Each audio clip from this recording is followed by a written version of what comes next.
Fecha, 11 de octubre de 2025. Hola equipo de Susurros Filosóficos, soy Mariana L., una profesora retirada que vive en las afueras del Magdalena. No sé si creerán en este tipo de cosas, pero necesito contarlo.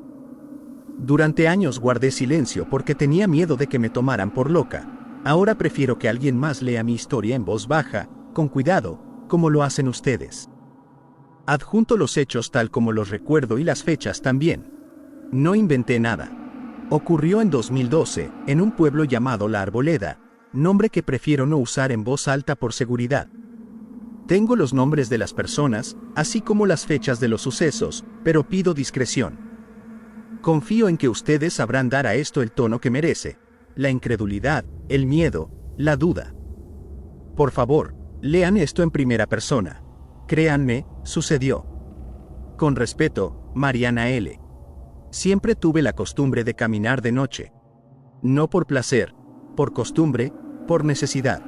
Era la manera más rápida de pensar, de ordenar la cabeza. Me llamo Mariana y una parte mía aún lleva las arrugas de la costumbre. La vejez te hace otra cosa con la memoria, la vuelve nítida en los detalles que más duelen.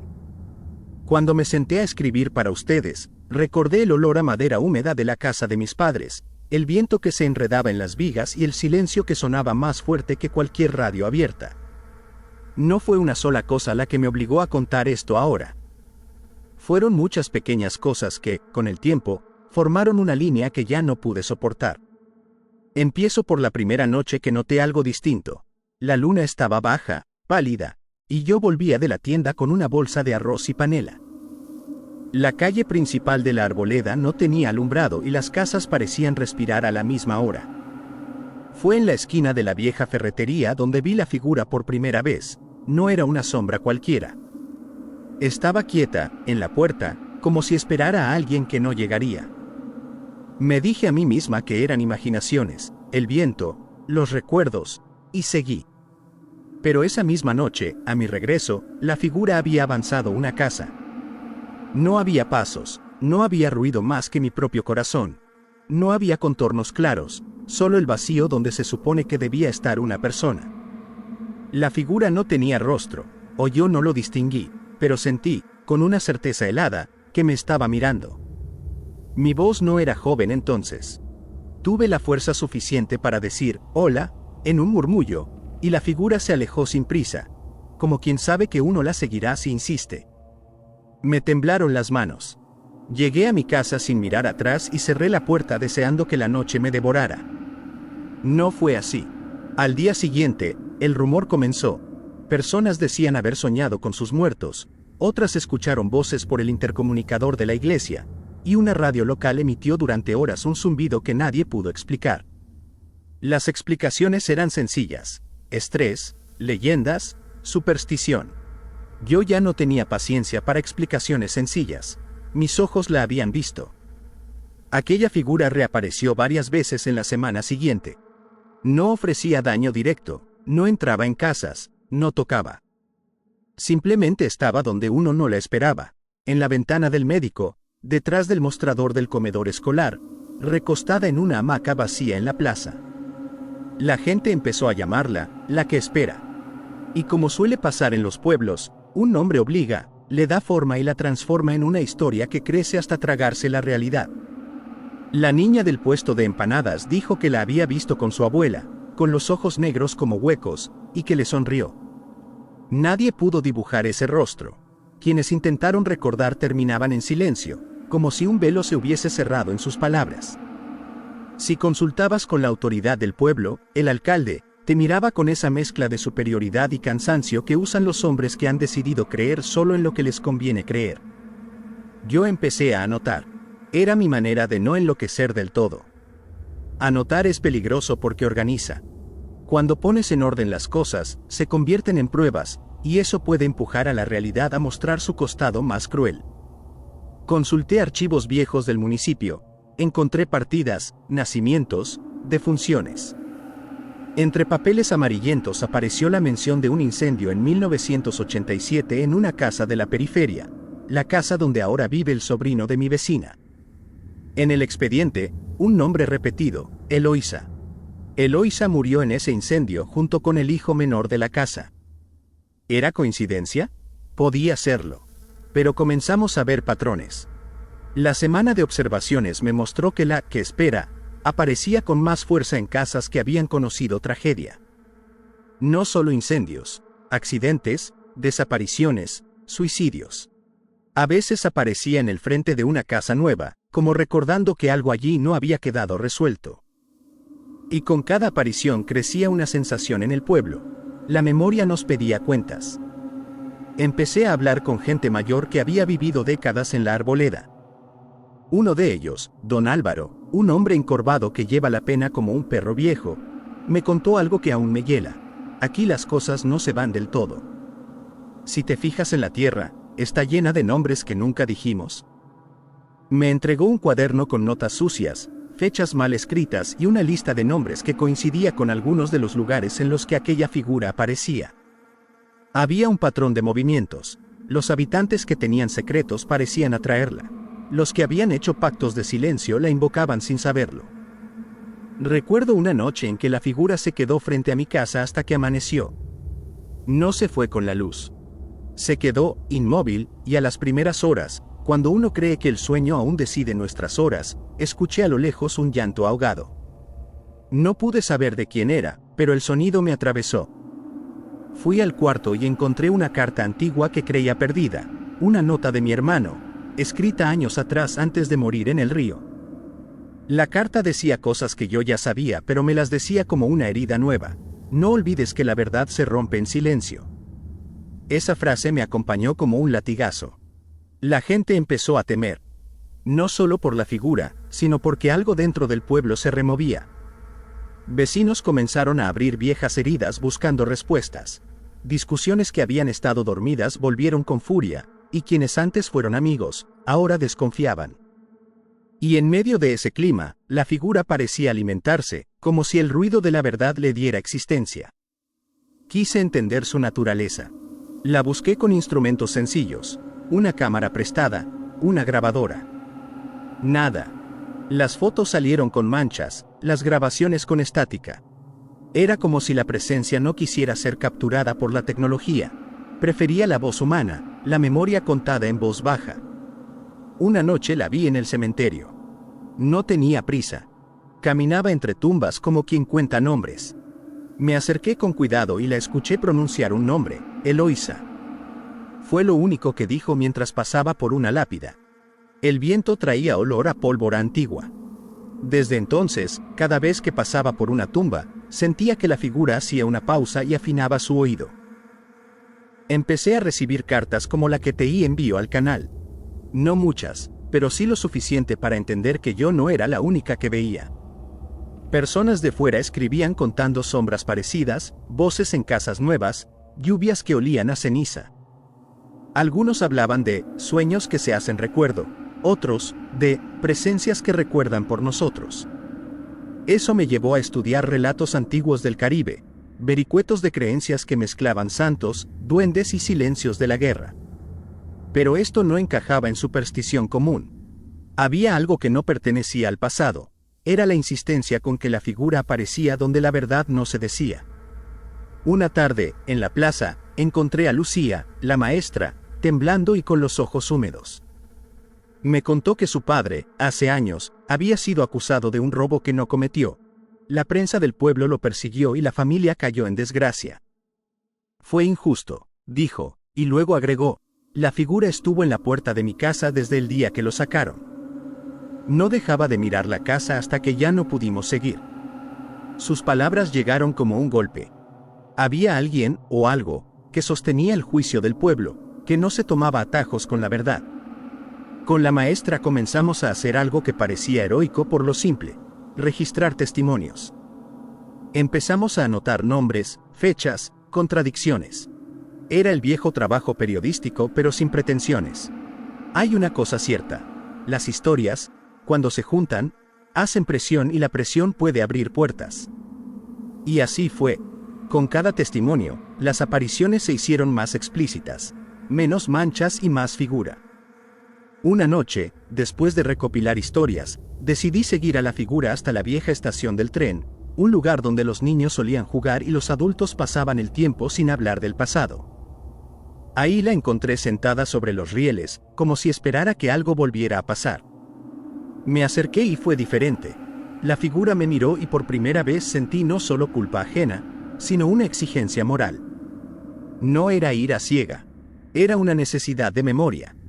La figura me habló sin decir palabras. Lo hizo con imágenes que invadieron mi mente. Vi a mujeres recogiendo leña, vi a un joven que no volvió del río, vi a una familia que escondió una verdad para prosperar. Me mostró la vida entera del pueblo y las pequeñas ropas de su vergüenza. Cuando la visión cesó, tuve la certeza de que las personas que habían decidido enterrar cosas ahora tendrían que responder. No de manera legal, eso era secundario, sino de manera humana, mirar lo que habían hecho y confesarlo. Empecé a pensar que la figura no castigaba por maldad, sino por olvido. Venía a exigir la verdad que no se dijo. En el pueblo hay historias que se olvidan a propósito para seguir viviendo. Se suspenden verdades para no romper hogares, para no perder trabajo. Pero hay un precio. La memoria no perdona y, a veces, vuelve en formas que no entendemos. Con el tiempo, la que espera ya no aparecía sola. La gente comenzó a verla en fotografías antiguas, como si una cámara vieja hubiera capturado su sombra sin querer.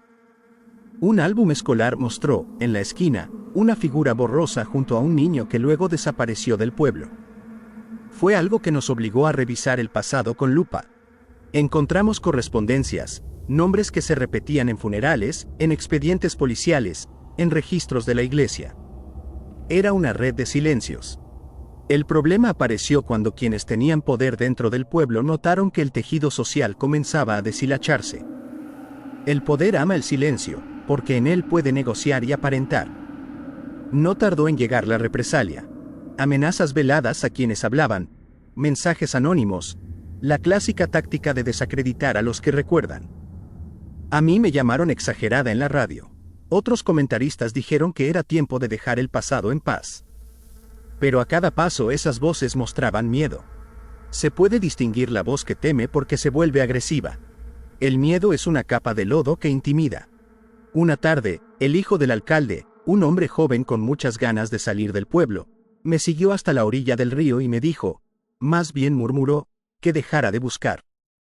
Hay cosas que valen más que la verdad, me dijo, con una tranquilidad que olía a amenaza. Le respondí que no hay valor que sostenga una mentira perpetua.